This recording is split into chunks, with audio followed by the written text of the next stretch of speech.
Every build starts with a story. Not just a figure, not just a character, but a moment frozen in time.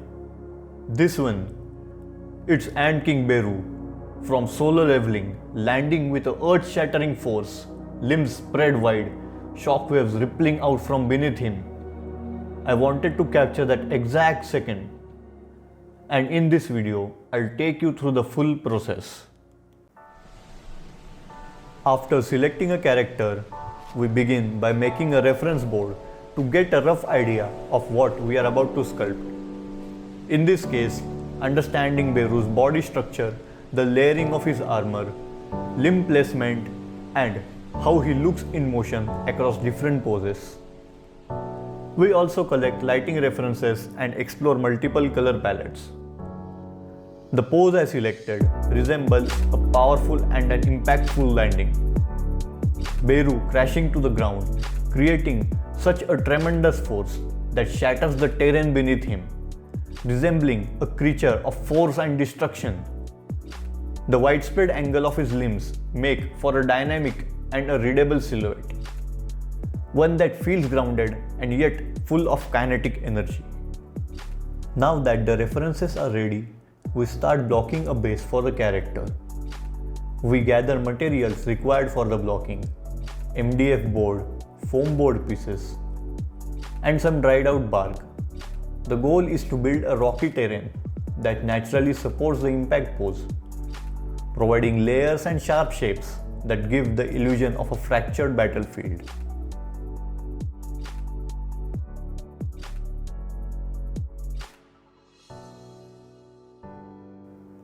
After sketching out a rocky silhouette, foam board pieces are cut and stacked to layer the base with flat rock formations. Here is where I want to talk about something important: the motivation behind making this video. As I work on these builds, the idea isn't just to finish a figure or make a cool display. It's about sharing and documenting the process, the small tricks and workflows I've learned from making miniatures, dioramas, and clay models over time. I want this channel to be a place where artists can learn and grow together, a small but evolving community around traditional and digital 3D art, sculpting, terrain making, environment building, and most importantly, storytelling. So as we go through this rocky terrain, I want to emphasize that this is just as much about the creative community as it is about the sculpt itself. Now, back to the build. Once we have the topology ready, we begin adding bark pieces. These pieces mimic jagged rocky surfaces really well at a miniature scale. Also, remember to collect the tiny scrap pieces, which might be used later as small rocks for scattering around your model. After positioning the bark, we use clay to fill in the gaps, making the rocky terrain feel more seamless.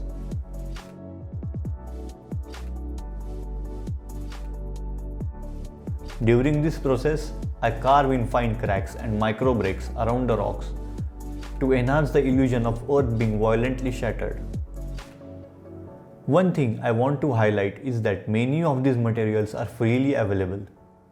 Dry tree bark, sand, small wooden twigs and roots, all of these can serve a major purpose in your terrain building. You just have to look around and consider how scale transforms everyday objects into storytelling tools.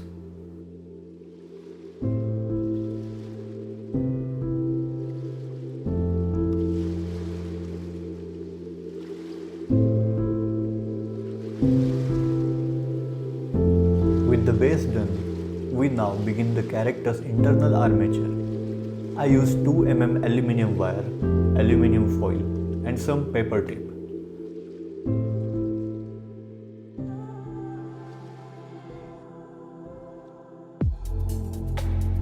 After estimating the size and proportions of the character, I begin shaping the armature.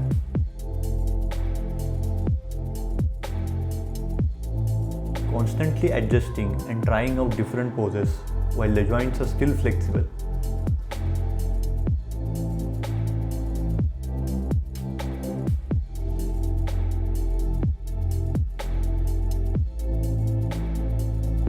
Once I am satisfied with the pose, I secure the joints using paper tape, then seal everything with flex quick. It's important to eliminate any air gaps and make sure that the skeleton is sturdy. Any looseness in the joints might result in cracking when the clay is applied.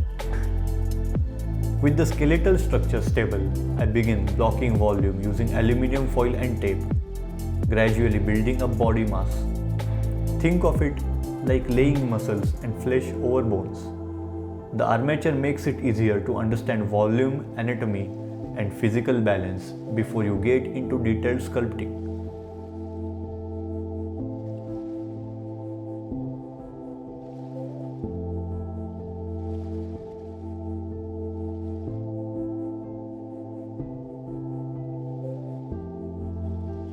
Here, we make sure to properly pose the parts like fingers and toes in the armature itself, as small parts like this are susceptible to cracking if the base is not sturdy.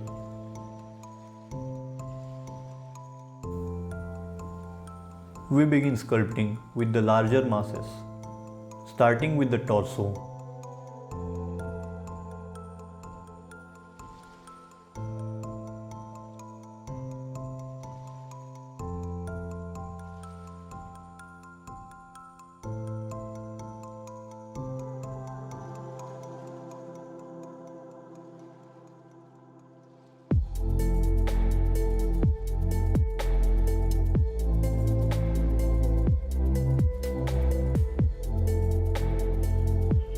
Then shaping the volume, carving out the layers in his armor.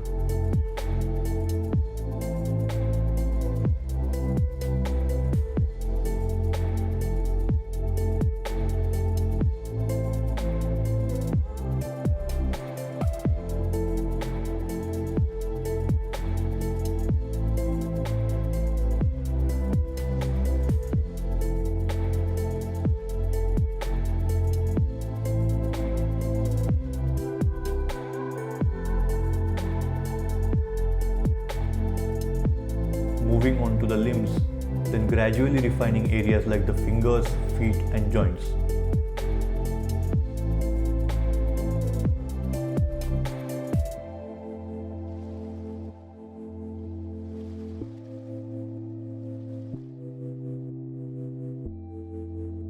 Since the pose is already set in the armature, sculpting smaller parts becomes much easier. Eventually, we move on to the head, finishing the details like teeth and his antennas.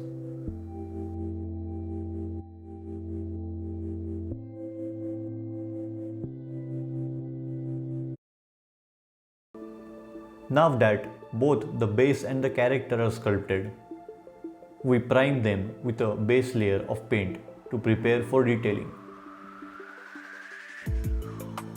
Before jumping into full-on painting, I want to share a workflow I have found incredibly useful: light baking.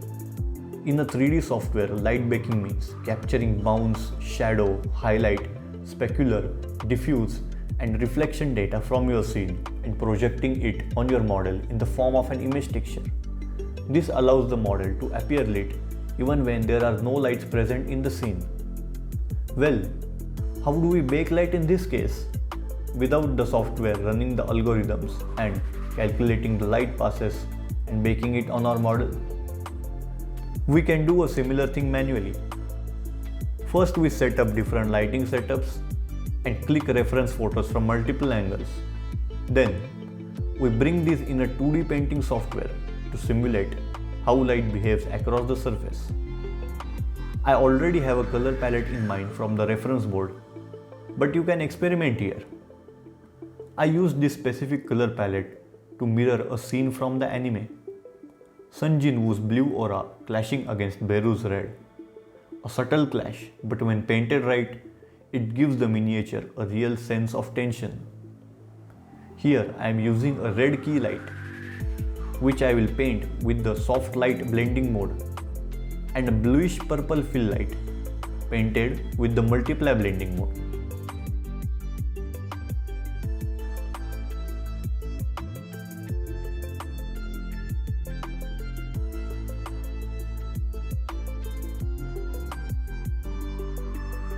To mimic light highlights and to add a bit of rim lighting, we will use color dodge blending mode.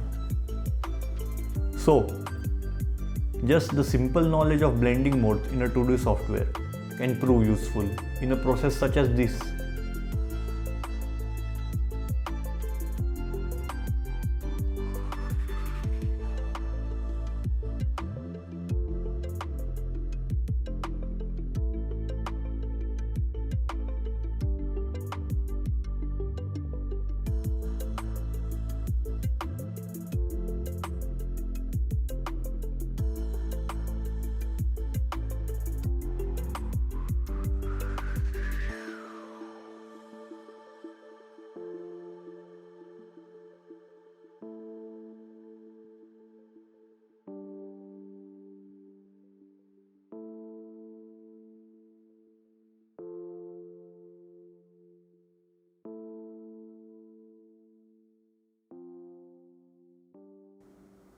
Now to summarize, we use multiply blending mode to fill light shadows, soft light for the main key light color, and color dodge blending mode for rim and highlight painting.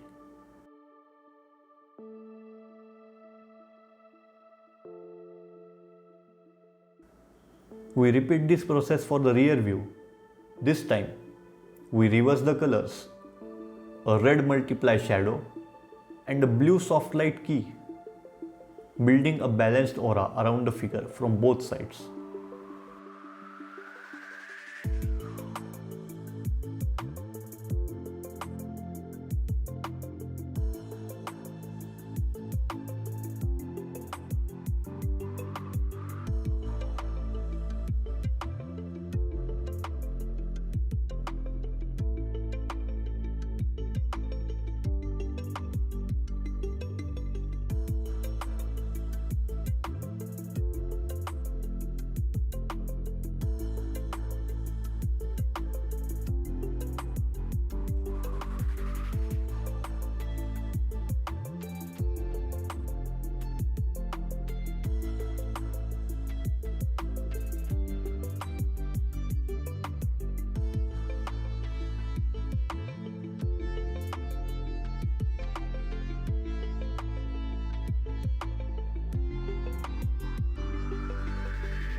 With our painted lighting reference in hand, we will begin the final pass on the physical model later.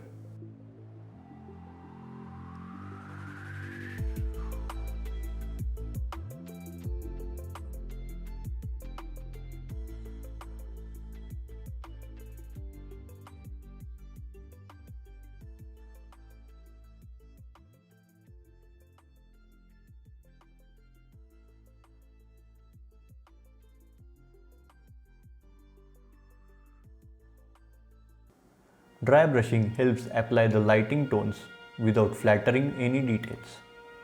It's a slow but a rewarding process, as each stroke adds depth and contrast.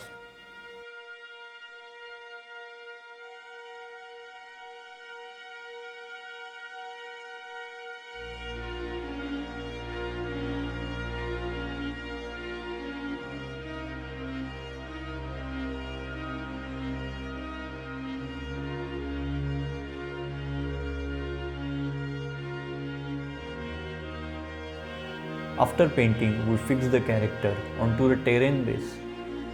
Now, to enhance this visual impact, I scatter miniature rocks and debris around his feet, simulating the burst of power when he lands. As an experiment, I tried using cotton pieces to create motion SFX.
dust clouds, and air waves.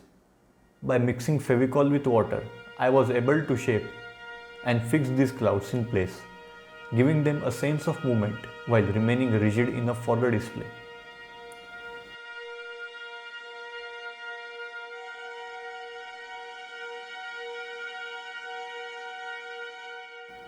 With everything assembled, painted and sealed, we step back and take in the finished piece.